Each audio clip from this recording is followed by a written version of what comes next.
last maybe another 20 miles. We're not going to make Winnipeg. Quintel has calculated that at the rate they're falling, they would hit the ground a full 15 miles short of the runway. How far are we from Gimli? You're approximately 12 miles from Gimli right now. Where is it? Which way is he moving?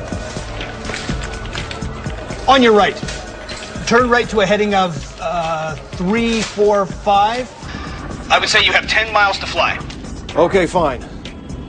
We're gonna go there. I'm gonna go check on my family. You guys don't need me up here right now, huh? No, we're okay.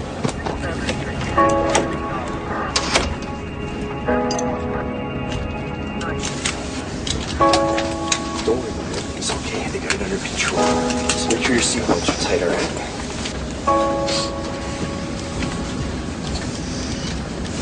When I went finally to sit down in my seat, this is where I thought, wow, you know, this is it.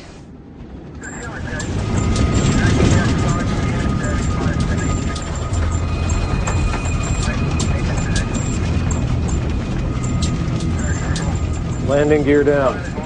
Roger. First Officer Quintel lowers the landing gear.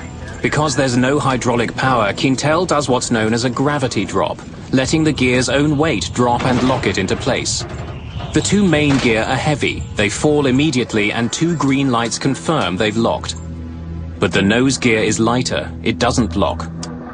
We could hear the main gear clearly, falling and locking.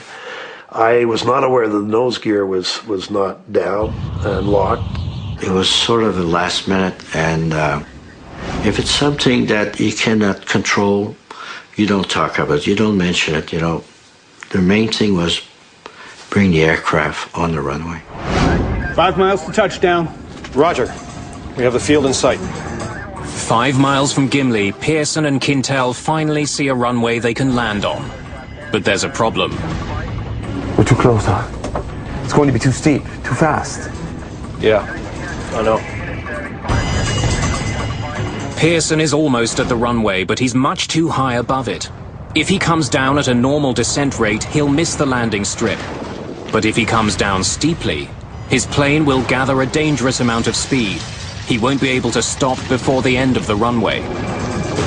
The normal approach, we have leading edge and trailing edge flaps, which allow us to slow the airplane down and fly at a slower speed safely.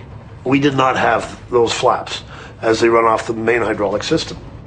So what are we gonna do? So we discussed, we had two possibilities. One of them was to do a 360-degree turn and lose the excess of altitude. On the other hand, I thought it would take about 3 minutes, and we were already descending at the rate of 2,500 feet a minute. Only about 3,000 feet above the ground, the plane doesn't have enough altitude to make a full circle. It would hit the ground before making it back to the landing strip. Pearson chooses a second option. Well, I guess I'll just slip it. Pearson decides to try a maneuver called a side slip, practically unheard of on commercial airliners, but sometimes used by glider pilots. And Bob Pearson has a lot of experience flying gliders. I'm just gonna slip it down till we're almost down at the runway, and I'll straighten it out. Okay. Side slipping involves what's known as crossing the controls. Here we go.